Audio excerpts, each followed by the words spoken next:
So, I'm here to share my photography. Or is it photography? Because, of course, this is a photograph that you can't take with your camera. Yet my interest in photography started as I got my first digital camera at the age of 15. It mixed with my earlier passion for drawing, but it was a bit different. Because using the camera, the process was in the planning instead. And when you take a photograph with a camera, it's just the process ends when you press the trigger. So to me it felt like photography was more about being at the right place at the right time. I felt like anyone could do that. So I wanted to create something different, something where the process starts when you press the trigger. Photos like this, construction going on along a busy road, but it has an unexpected twist, and despite that, it retains a level of realism. Or photos like these, both dark and colorful, but all with a common goal of retaining the level of realism. When I say realism, I mean photorealism, because, of course, it's not something you can capture really, but I always wanted to look like it could have been captured somehow as a photograph. Photos where you will need a brief moment to think, to figure out the trick. So it's more about capturing an idea than about capturing a moment, really. But what's the trick that makes it look realistic? Is it something about the details or the colors? Is it something about the light? What creates the illusion? Sometimes the perspective is the illusion. But in the end, it comes down to how we interpret the world and how it can be realized on a two-dimensional surface. It's not really what is realistic, it's what we think looks realistic, really. So I think the basics are quite simple.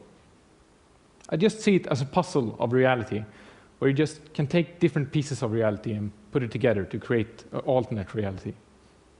And let me show you a simple example.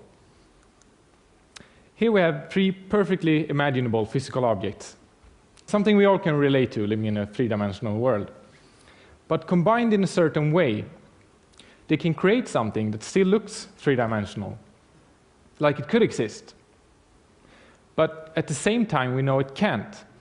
So we trick our brains because our brain simply doesn't accept the fact that it doesn't really make sense.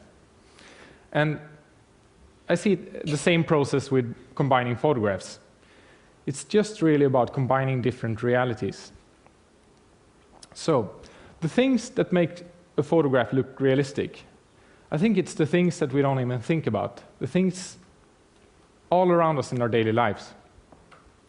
But when combining photographs, this is really important to consider, because otherwise it just looks wrong somehow. So I would like to say that there are three simple rules to follow to achieve a realistic result. As you can see, these images aren't really special, but combined they can create something like this. So the first rule is that photos combined should have the same perspective. Secondly, photos combined should have the same type of light. And these two images both fulfill these two requirements, shot at the same height and in the same type of light.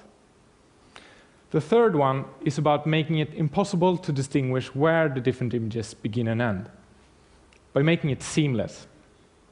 Make it impossible to say how the image actually was composed. So, by matching color, contrast, and brightness in the borders between the different images, adding photographic defects like depth of field, desaturated colors, and noise. Erase the borders between the different images and make it look like one single image, despite the fact that one image can contain hundreds of layers, basically. So here's another example.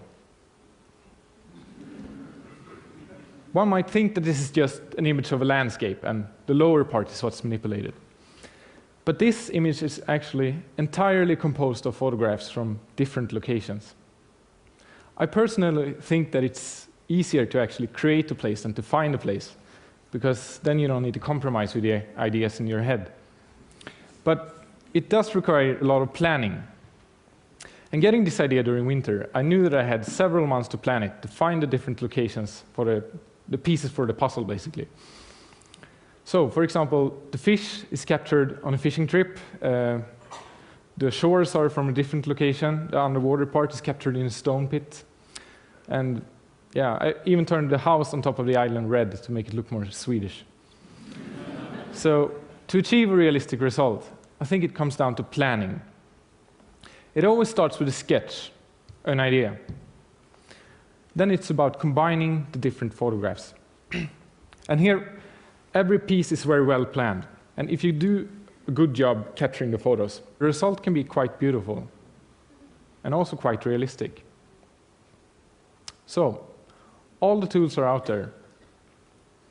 And the only thing that limits us is our imagination. Thank you.